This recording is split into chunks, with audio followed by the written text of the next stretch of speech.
My name is Lynn Warren, and I am the first cousin of Keith Warren.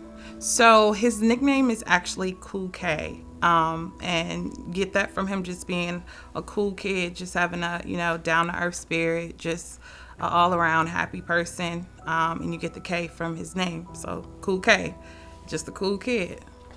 My name is Kiara Warren, and I'm 15. My dad is Keith Warren. My little brother Keith is just like my dad. He's fun. He's a comedian. Honestly, we just talk. Like, that was the most fun to me when we just talk. Like, walking to school talking. He's my favorite parent. My name is Ada Kwaka, and Keith Warren is my nephew. We at the place where he was shot. Me and him and my son was born 5 days apart. And he was just lovable. He'll get you the shirt off his back. He was always joking, funny. He was the fun of the party, and he was always my favorite nephew. My name is Kashana Warren. I'm Keith Warren's first cousin. Like, we always been close. Like, I'm a year older than him. Our birthdays are literally 23 days apart, so we always celebrate our birthdays together. Like, we did everything together. Man, he was just a good dude. He was a humble guy. He was very humble. He was humble. Nobody body. Nobody.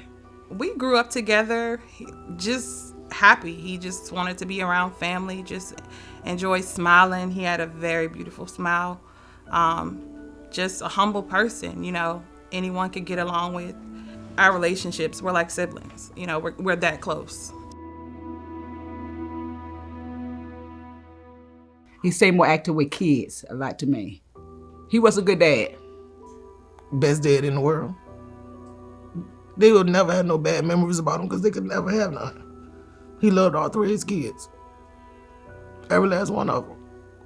And he tried his best to do whatever he could to make sure they was all right. Anybody that know him, they already know he was a cool dude. His name Kool K stood for himself.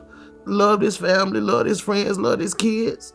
He was a good person. Like, I'm not just saying that to say that. If you knew him, if he could do anything for you, he would. If he could put a smile on your face, he would. He was a comedian. He just loved to have a good time. That was him. I remember seeing like a video from like my grandma's computer of me and my dad like at my grandma's old house in the kitchen, and like we was just playing. Like it was like family all in the kitchen and stuff like that. My dad was in there too, and I was just like walking around.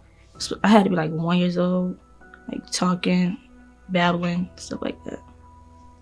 Sometimes it would just be about anything. Like he'd just ask me stuff, and then just like what do you think about like how you doing at school, or like what happened in school, like stuff like that, like anything.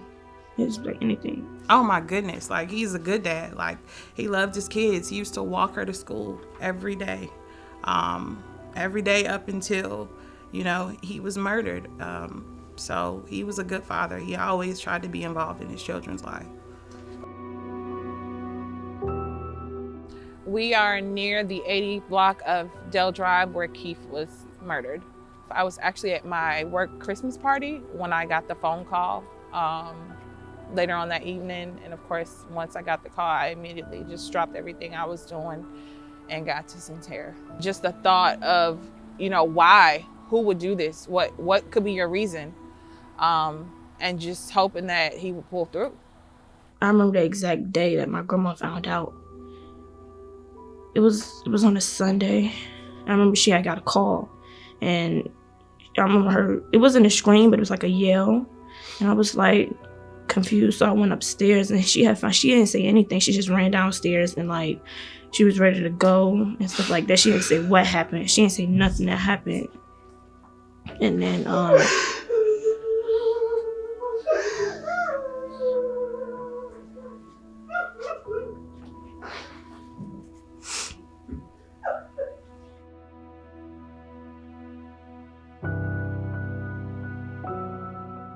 if we continue to allow crimes like this to happen and allow, senseless murders to happen and no one stepping up, it could very well be you tomorrow. That could be your mother, or it could be you. It could be your aunt, or anyone, you know, and then you'll be pleading just like we are. If anyone knows anything, come forward, because this is not just any man, this is my father. And if it was your father, you would want information too. We just want closure. We still gonna have the pain. It's still gonna be there. But to know that they got the person that did it to him would be great for us. Because it's still gonna hurt. Whether they catch him or not, it's always gonna hurt. I know it hurts the boy. They see me, he say, Grandma, they call me Grandma sometimes. They know I'm like that great aunt. He asked me 2 days ago, he said, they find the guys yet? I said, no, baby, take time, it's coming. Yes, it's coming. Be patient. Yeah, look at me here, smile. It's important that people come forward, because unfortunately, we're not the only family that's dealing with this. There's so many of us every day. You know, it's another young life that's lost, and most of the time it's senseless. And it's important because it's going to continue to happen. As long as people feel they can get away with things like this, you know, it's going to continue to happen. So we have to start speaking up for our community, or we're going to keep continuing to lose friends, loved ones, moms, dads, you know, brothers, sisters. So it's important. It still feels like yesterday. Still in disbelief 6 years later. It's just a feeling that, you know, you hope no one ever has to go through, but so many of us are dealing with that. Y'all took something from us. Y'all hurt our family. And if anybody knows something, y'all should say it, because this pain can happen to you. And it's not a good feeling. It don't go away.